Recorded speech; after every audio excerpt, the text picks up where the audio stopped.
There is not one universe. There are many. A multiverse. We have the technology to travel between universes, but travel is highly restricted and policed. There is not one you. There are many. Each of us exists in present time in parallel universes. There was balance in the system, but now a force exists who seeks to destroy the balance so that he can become the one.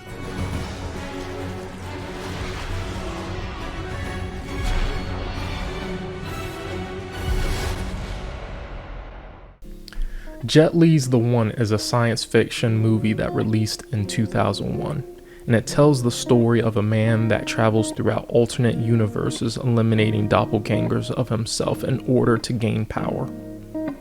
Why am I telling you about this movie?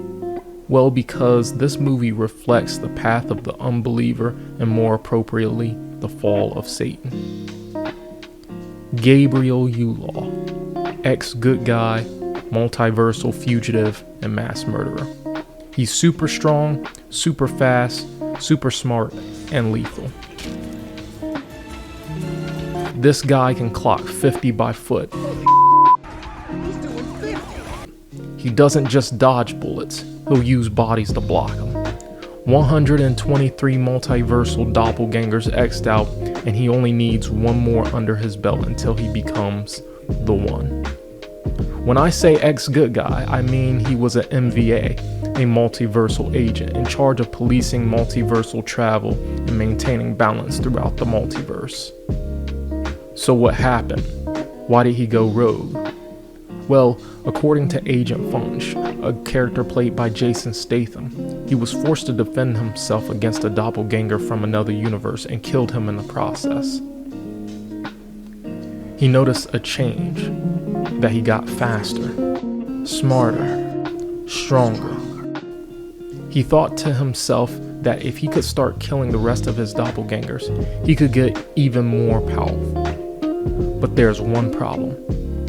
This has never been done before. Has run out. You don't see that? There's never been anything like what I have become. You know that. All the people that are in charge of the multiversal agency know is that balance has to be preserved. Now, they have a couple of theories on what will happen if balance is ruined in Yulaw's case. Either he'll implode or he'll explode. He's thinking that he'll probably become a god. Now, what he would do with all that power, I'm sure I don't know. Probably try to rule over the other verses, but one thing is for sure. He likes the idea that he could become a god. You're missing one. Some people think you become a god. That's the one. Murdering his way to the top and anybody who gets in his way is basically his method. His mission is to kill, steal, and destroy until he becomes number one. Just based off that alone, he sounds like Satan the Accuser from the Bible.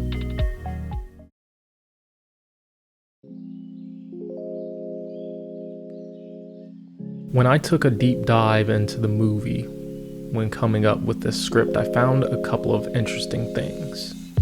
The first was their names and how between the main antagonist and protagonist, how each of them were being referred to by others.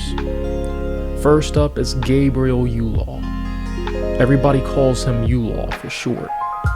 When I looked up the meaning of his name in Chinese using the subtitles on the DVD, it broke down to two characters, Yu and Law. The Yu character represents housing, structure, and a space according to mychinaroots.com. This portion of his name fits because of what he said earlier in the movie about putting all the wasted energies into one container. You could say putting it into one structure or one container is applicable here. We can already see that the name is adding some details about his character.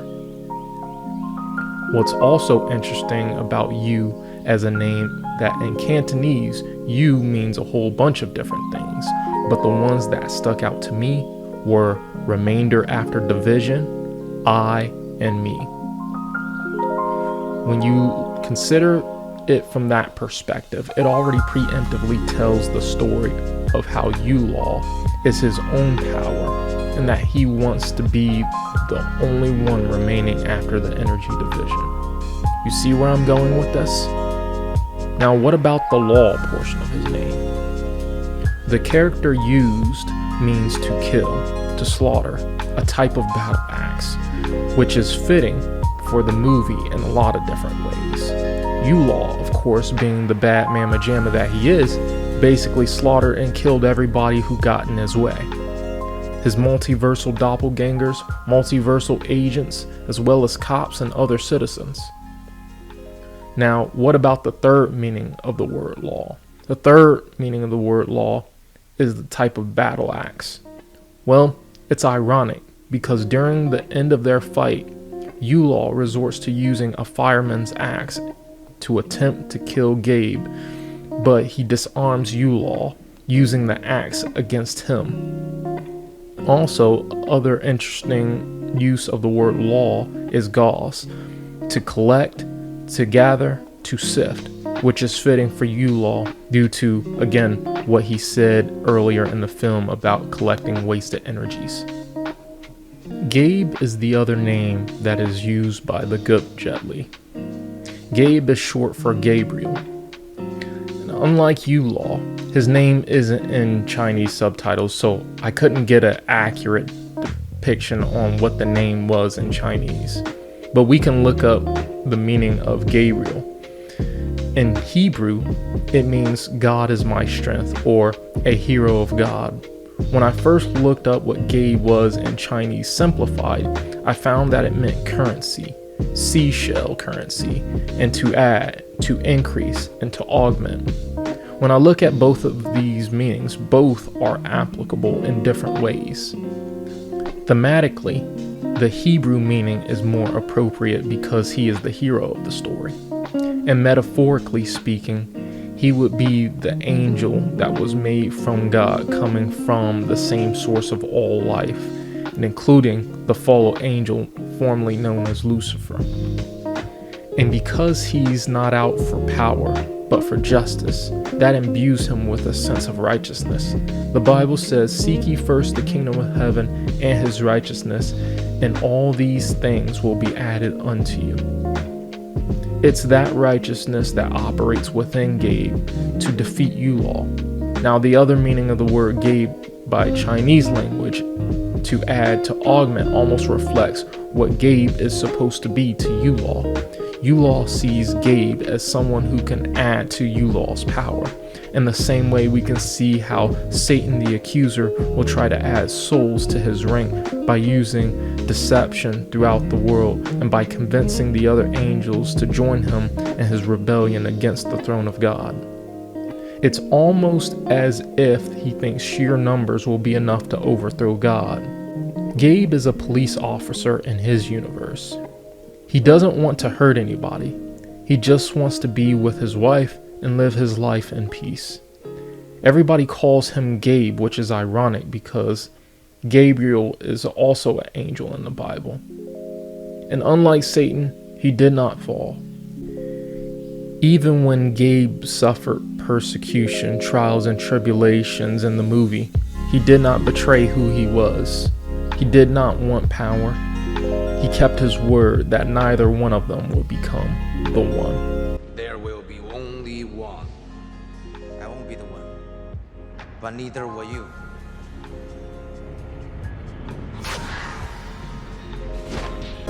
The problem with the path of becoming the one for Yulaw boils down to one word: idolatry, in the form of lust for power.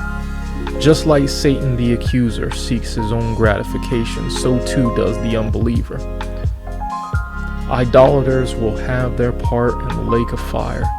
Even when judgment has been issued to Yulaw, he does not give up his pursuit in becoming the one. I am Yulaw. I'm nobody's. You are mine. I don't need to know you. You only need to know me. I will be the one. He has to live with the consequences of his own actions according to what he's set his affection inside his own heart. The poetic justice of Yulaw is that he sought power by fighting, and now he's been judged and sent to a place where he is simultaneously more powerful than the people there, and yet powerless to escape his situation. And he will be fighting to prove his dominance over the other inmates for a long time, possibly forever. There are other interesting elements to this movie as well, such as the music that fits with the theme. For example, during the second round fight between Yulaw and Gabe, the song Blood Brothers by Papa Roach plays in the background. Due to YouTube guidelines, I can't have this song in the background without receiving some type of copyright claim. So I'll be humming and singing it badly in the background. This song has lyrics that can thematically tie in with the movie. The most obvious is how the song talks about it's in our nature to kill ourselves. This being reflective of not only how Gabe and Yulaw are basically the same person, but how they could be twins or even brothers.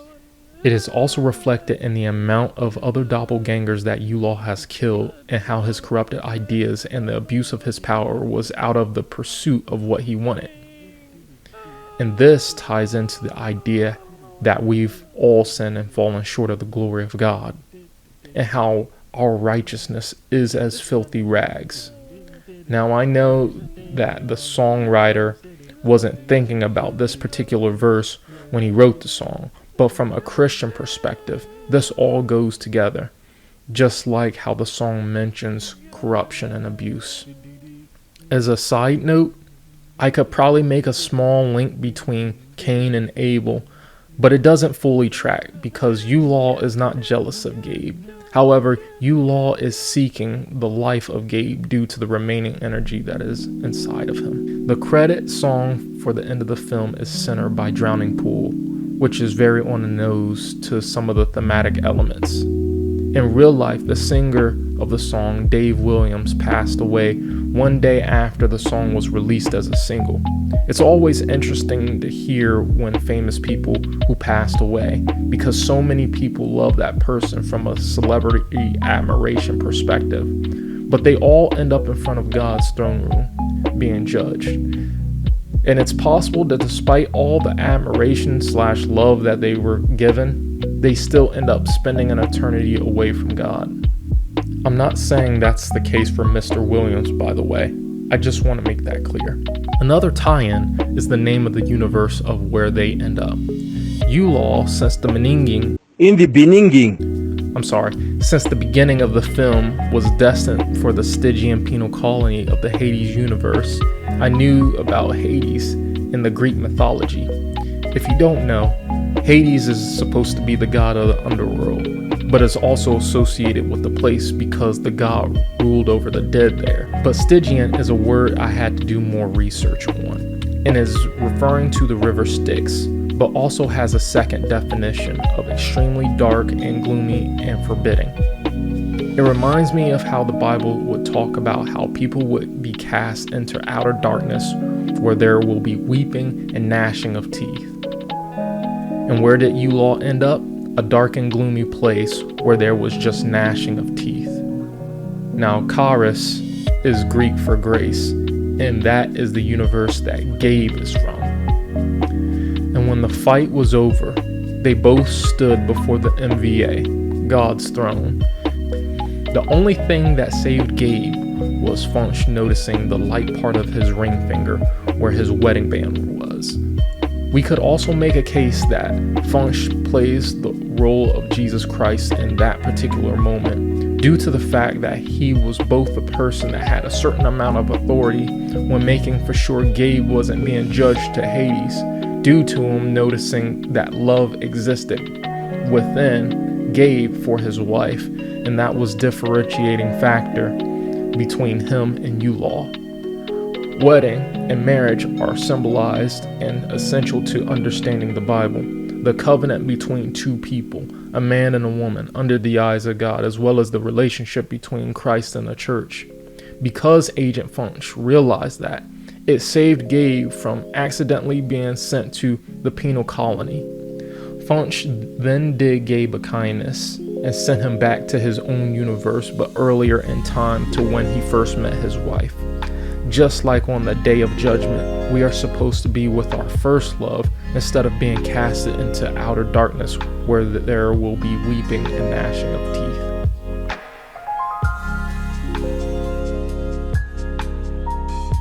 In short, we can see how this path echoes the path of Satan, getting kicked out of heaven, the MVA, and walking about seeking whom he may devour by killing the doppelgangers, living the path of rebellion, all for the sake of power. He even justified his mass murdering, making it seem like it wasn't as bad as it was. Similarly, we see how Satan justified that Eve should have ate the fruit, saying that both she and Adam could be like God, and that God was wrong in saying that they wouldn't die if they ate of the fruit. But where does that story end? For the devil and the unbelievers, it ends in hell. For Adam and Eve, getting kicked out of the Garden of Eden. For Yulaw, it ends in the Stygian penal colony in the Hades universe. From this, we can see the one is about the path of Satan and the path of the unbeliever, but it also gives glimpses of the path of the unbeliever and the follower of Christ. We saw where Yulaw ended up, and we saw where Gabe ended up. One, back to Kara's universe, a state of grace, or the Hades universe, a state of torment. Thank you guys so much for watching this visual parable of the One. It was a long process to go through, and it was more involved than I thought it was. But I think it'll be worth it, and if you guys like content like this, be sure to give it a thumbs up, subscribe to Kingdom Building Culture, and hit that bell notification so you can be notified whenever something new comes out.